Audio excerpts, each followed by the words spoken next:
Hello everyone, जय Jagannath. Welcome back to my YouTube channel Matha education.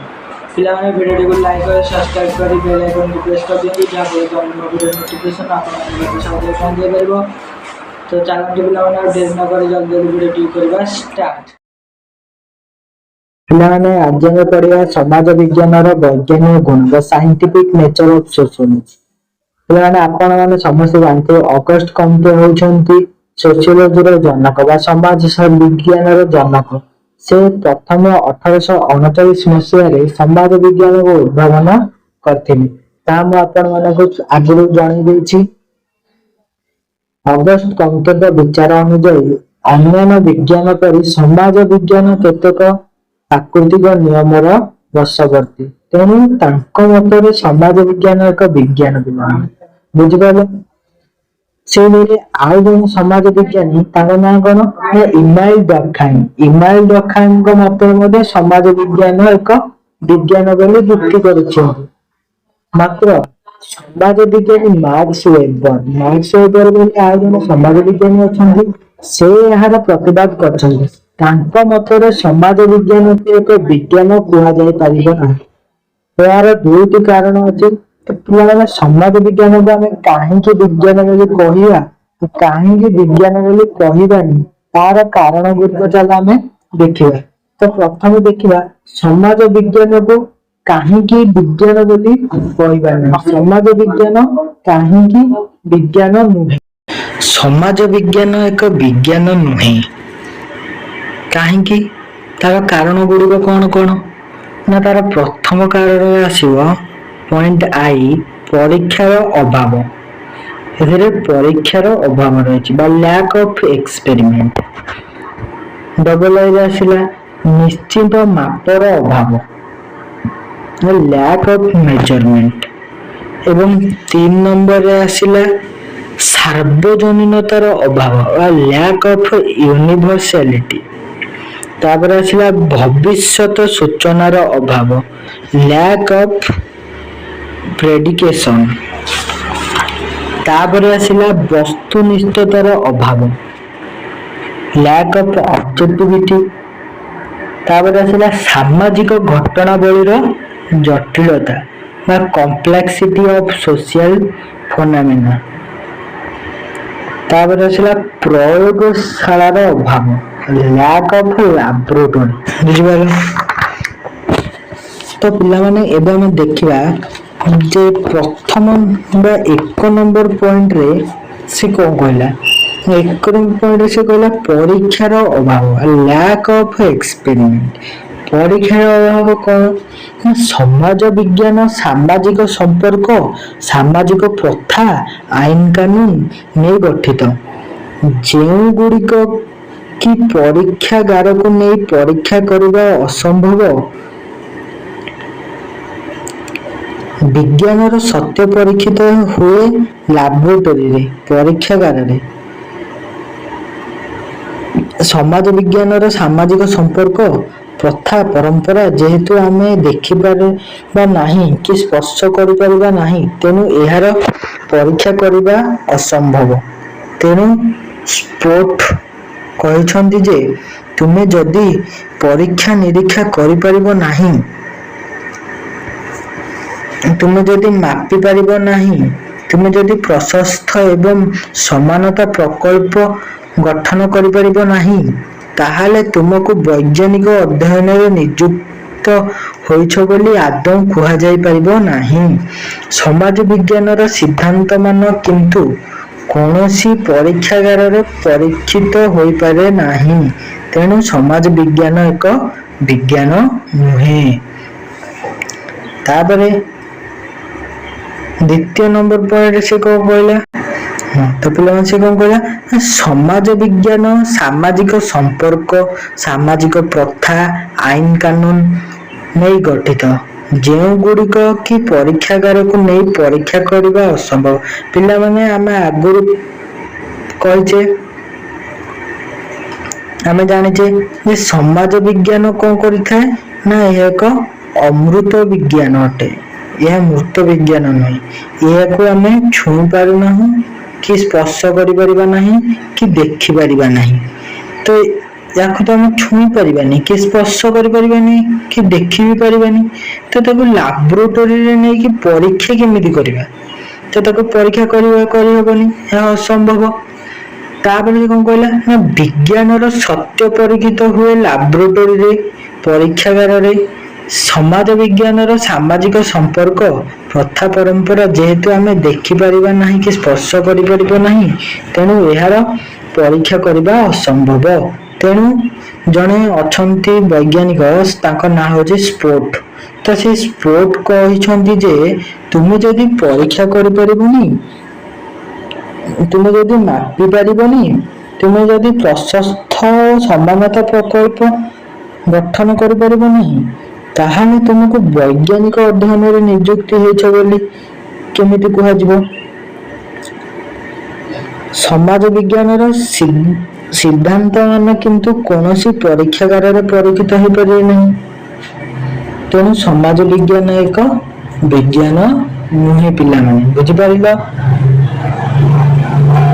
तापर आसिला निश्चित मापर अभाव लैक ऑफ मेजरमेंट।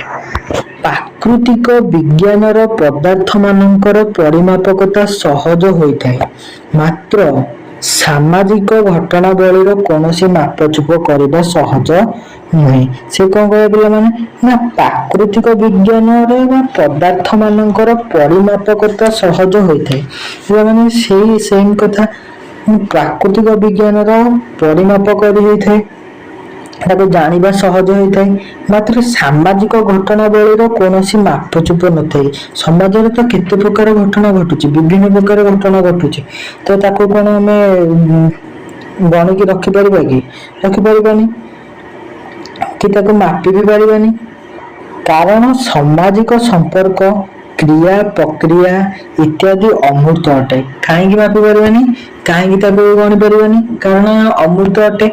अमूर्त माने ताको हम स्पर्श कर पारानी कि देखी पारानी कि छुई पारे यार कौन आकार न थाए तेणु मापिबा असंभव होता है। तापर पे कौन कह सार्वजनीनतार अभाव लैक ऑफ यूनिवर्सालिटी। सार्वजनीनता कहले जहाको आम सबु क्षेत्र में देखा पाई ताकू सार्वजनीनता कह यथा प्रत्येक देश जाति गोष्ठी प्रजाति इत्यादि प्रत्येक स्थान में देखा मिली था आमको।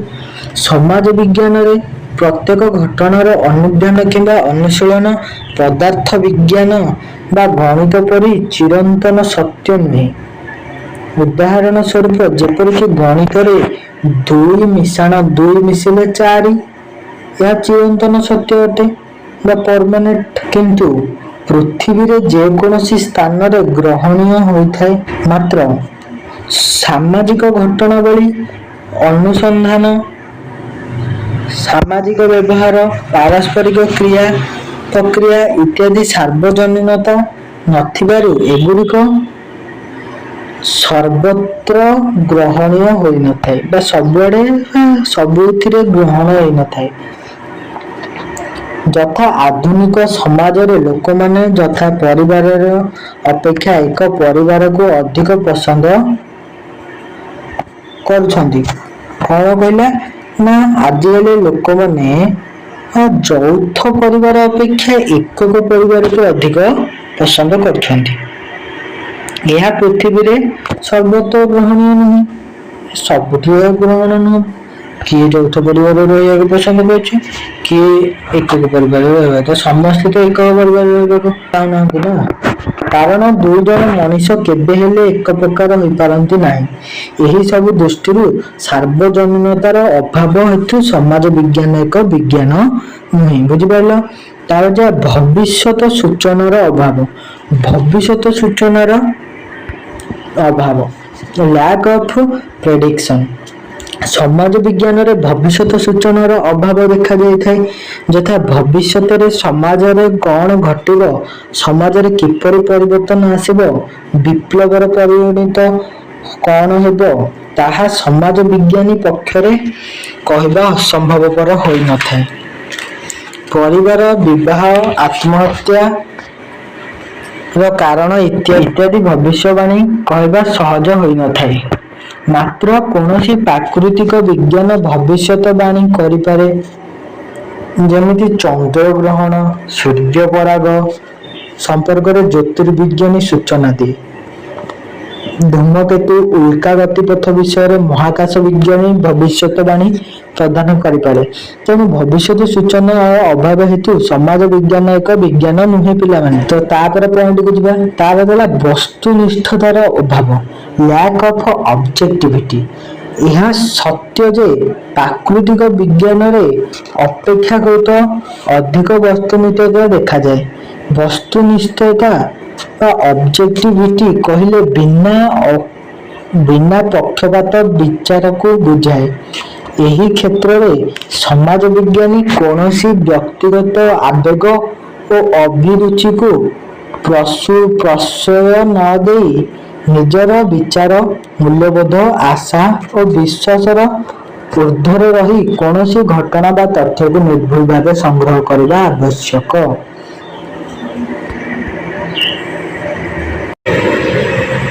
ଘଟଣାଟି ଯେଉଁଭଳି ଅବସ୍ଥିତ ଠିକ୍ ସେହିଭଳି ମୂଲ୍ୟାୟନ କରିବାକୁ ବସ୍ତୁନିଷ୍ଠତା କୁହାଯାଏ।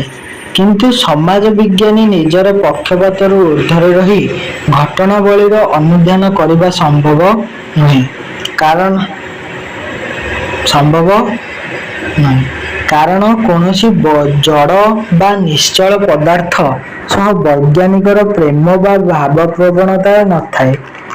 ଏହି କାରଣରୁ ସମାଜ ବିଜ୍ଞାନକୁ ବିଜ୍ଞାନ କହିବା ଯୁକ୍ତିଯୁକ୍ତ ନୁହେଁ। ତାପରେ ସାମାଜିକ ଘଟଣାବଳୀର ଜଟିଳତା ବା କମ୍ପ୍ଲେକ୍ସିଟି ଅଫ୍ ସୋସିଆଲ ଫେନୋମେନା। ସମାଜ ବିଜ୍ଞାନରେ ସାମାଜିକ ଘଟଣାବଳୀଗୁଡ଼ିକର ସର୍ବଦା ପରିବର୍ତ୍ତନ ଲାଗି ରହିଥାଏ। ଗୋଟିଏ ଘଟଣା ଠାରୁ ଅନ୍ୟଟି ଅଲଗା କରି ହୁଏ ନାହିଁ, କାରଣ ଏହା ପରସ୍ପର ସହ ଅଙ୍ଗାଙ୍ଗୀ ଭାବେ ଜଡ଼ିତ। ପିଲାମାନେ କ'ଣ ନା ଘଟଣାବଳୀ ଗୁଡ଼ିକର ସର୍ବଦା ପରିବର୍ତ୍ତନ ଲାଗି ରହିଥାଏ। ମାନେ ସବୁ ଘଟଣା ଗୁଡ଼ିକର ପରିବର୍ତ୍ତନ ହେଉଥାଏ ସବୁବେଳେ। ଏବେ ଗୋଟେ ଘଟଣା ଘଟିଲା, ଆଉ ତାପରେ ଆଉ ଗୋଟେ ଘଟଣା ଘଟିଲା, ତାପରେ ଆଉ ଗୋଟେ ଘଟଣା ଘଟିଲା, ଏମିତି ସବୁବେଳେ ପରିବର୍ତ୍ତନ ହେଇ ଚାଲିଥାଏ। ଗୋଟିଏ ଘଟଣା ଠାରୁ ଅନ୍ୟଟି ଅଲଗା କରି ହୁଏ ନାହିଁ। ଗୋଟିଏ ଘଟଣାଠୁ ଅନ୍ୟ ଘଟଣାକୁ ଅଲଗା କରିହେବ ନାହିଁ, କାରଣ ଏହା ପରସ୍ପର ସହ ଅଙ୍ଗାଙ୍ଗୀ ଭାବରେ ଜଡ଼ିତ ହୋଇଥାଏ। ମାନେ ଏହା ପରସ୍ପର ସହିତ ନିବିଡ଼ ଭାବରେ ଜଡ଼ିତ ହୋଇ ରହିଥାଏ। ଉଦାହରଣ ସ୍ୱରୂପ ପରିବାର, ଜାତି, ଶ୍ରେଣୀ ପରସ୍ପର ନିବିଡ଼ ଭାବେ ଜଡ଼ିତ ଓ ନିର୍ଭରଶୀଳ। ମାତ୍ର ପ୍ରକୃତି ବିଜ୍ଞାନରେ ଗୋଟିଏ ଜଡ଼ ବସ୍ତୁଠାରୁ ଅନ୍ୟଟିକୁ ଅଲଗା କରି ପରୀକ୍ଷା କରାଯାଇଥାଏ। କିନ୍ତୁ ପ୍ରାକୃତିକ ବିଜ୍ଞାନରେ କ'ଣ ନା ଗୋଟିଏ ବସ୍ତୁଠୁ ଆଉ ଗୋଟେ ବସ୍ତୁକୁ ଅଲଗା କରିକି ତାକୁ ପରୀକ୍ଷା କରାଯାଇଥାଏ। ଏହି କାରଣରୁ ସାମାଜିକ ଘଟଣାବଳୀର ପରିବର୍ତ୍ତନଶୀଳତା ଓ ଜଟିଳତା କାରଣରୁ କେତେକ ସମାଜ ବିଜ୍ଞାନୀ ସମାଜ ବିଜ୍ଞାନକୁ ବିଜ୍ଞାନ ବୋଲି ମାନି ନାହାନ୍ତି। ତାପରେ ପିଲାମାନେ ଆସିଲେ ଆଉ ଗୋଟେ ପଏଣ୍ଟ, ପ୍ରୟୋଗଶାଳାର ଅଭାବ ବା ଲ୍ୟାକ୍ ଅଫ୍ ଲାବୋରେଟୋରୀ। ସମାଜ ବିଜ୍ଞାନର କୌଣସି ପ୍ରୟୋଗଶାଳା ନାହିଁ ଯେଉଁଠି ଘଟଣାକୁ ନିୟନ୍ତ୍ରିତ କରି ଅଧ୍ୟୟନ କରାଯାଇପାରିବ। ପ୍ରାକୃତିକ ବିଜ୍ଞାନର ସମସ୍ତ ସିଦ୍ଧାନ୍ତ ପ୍ରୟୋଗଶାଳାର ଗବେଷଣାରୁ ଆନିତ। ମାତ୍ର ସଂଘର୍ଷ, ଦ୍ୱନ୍ଦ୍ୱ, ବିପ୍ଳବ ଘଟଣାକୁ ପ୍ରୟୋଗଶାଳାର ଅଧ୍ୟୟନ କରିହେବ ନାହିଁ। ଏଣୁ ସମାଜ ବିଜ୍ଞାନ ଏକ ବିଜ୍ଞାନ ନୁହେଁ। ତ ପିଲାମାନେ ସେ କ'ଣ କହିଲା? ସେ କହିଲା କି ଯେହେତୁ ସାମାଜିକ ବିଜ୍ଞାନର କୌଣସି ପ୍ରୟୋଗଶାଳା ନାହିଁ, ତ ଯେଉଁଠି ଘଟଣାକୁ ନିୟନ୍ତ୍ରିତ କରି ଅଧ୍ୟୟନ କରାଯାଇପାରିବ ସେ ଜାଗା ତାର ନାହିଁ। ପ୍ରାକୃତିକ ବିଜ୍ଞାନକୁ ଯେମିତି କ'ଣ କରାହୁଏ ନା ପ୍ରାକୃତିକ ବିଜ୍ଞାନର ସମସ୍ତ ସିଦ୍ଧାନ୍ତ ପ୍ରୟୋଗଶାଳାରେ ଗବେଷଣା କରି ପାଇଥାଉ। ଆମେ କ'ଣ ହେଇଥାଏ ନା ପ୍ରାକୃତିକ ବିଜ୍ଞାନକୁ ଆମେ ଯେମିତି ଗବେଷଣା କଲେ ଗୋଟେ ଜିନିଷ ଉପରେ, ତ ଆମେ ଜାଣିଲେ କି ଜିନିଷଟା ଏଇଆ ବୋଲି ତାକୁ ତାର ସିଦ୍ଧାନ୍ତଟା ଆମେ ଜାଣିପାରିଲେ କ'ଣ ହବ। କିନ୍ତୁ ସମାଜ ବିଜ୍ଞାନ ତ ସେମିତି ନଥାଏ। ସମାଜ ବିଜ୍ଞାନ କ'ଣ କରେ ନା ତାର କିଛି ଲାବୋରେଟୋରୀ ନଥାଏ, ସ୍ୱତନ୍ତ୍ର ଗବେଷଣା କରିବା ପାଇଁ କିଛି ପରୀକ୍ଷାଗାର ନଥାଏ। ତ କ'ଣ ହୁଏ ନା ସେ ସମାଜ ବିଜ୍ଞାନ କ'ଣ କରେ ନା ମନୁଷ୍ୟର ଦ୍ୱନ୍ଦ୍ୱ, ସଂଘର୍ଷ, ବିପ୍ଳବ ଏଇସବୁ ଘଟଣାବଳୀ, ସବୁ ସାମାଜିକ ଘଟଣାବଳୀକୁ ଅଧ୍ୟୟନ କରେ। ତ ଏଥିପାଇଁ ଏହାର କୌଣସି ପରୀକ୍ଷାଗାର ନଥାଏ ଯୋଉଠିକି ତାକୁ ଗବେଷଣା କରାଯାଇ ପାରିବ। ସେ ଯୋଉଠି ପାଇଲା ମାନେ ସମଗ୍ର ସମାଜ ଭିତରେ ସେ ଯୋଉଠି ପାଇଲା ସେଇଠି ଅଧ୍ୟୟନ କରିପାରିବ। ତ ପିଲାମାନେ ମୁଁ ଆଶା କରୁଛି କି ଆଜିର ଭିଡ଼ିଓଟି ଆପଣମାନଙ୍କୁ ବହୁତ ଭଲ ଲାଗିଥିବ। ଯଦି ଭିଡ଼ିଓଟି ଭଲ ଲାଗିଛି ଭିଡ଼ିଓ ଗୋଟେ ଲାଇକ୍ କରି ସବସ୍କ୍ରାଇବ୍ ବଟନକୁ ପ୍ରେସ୍ କରି ବେଲ୍ ଆଇକନକୁ ପ୍ରେସ୍ କରିଦିଅନ୍ତୁ, ଯାହାଫଳରେ କି ଆମର ନୂଆ ଭିଡ଼ିଓର ନୋଟିଫିକେସନ୍ ଆପଣଙ୍କ ପାଖରେ ସହଜରେ ପହଞ୍ଚିବ। ଆଉ ଭିଡ଼ିଓଟିକୁ ପ୍ରବଳ ମାତ୍ରାରେ ସେୟାର କରନ୍ତୁ, ଯାହାଫଳରେ କି ଆପଣଙ୍କ ସାଙ୍ଗସାଥି ଆଉ ଆପଣଙ୍କ ରିଲେଟିଭ୍ ମାନେ ମଧ୍ୟ ଉପକୃତ ହୋଇପାରିବେ। ପିଲାମାନେ ଏବେ ରହୁଛି ଆଜି ପାଇଁ ଏତିକି, ପୁଣି ଦେଖାହେବା ଆଉ ଗୋଟେ ନୂଆ ଭିଡ଼ିଓରେ। ରହୁଛି, ଜୟ ଜଗନ୍ନାଥ।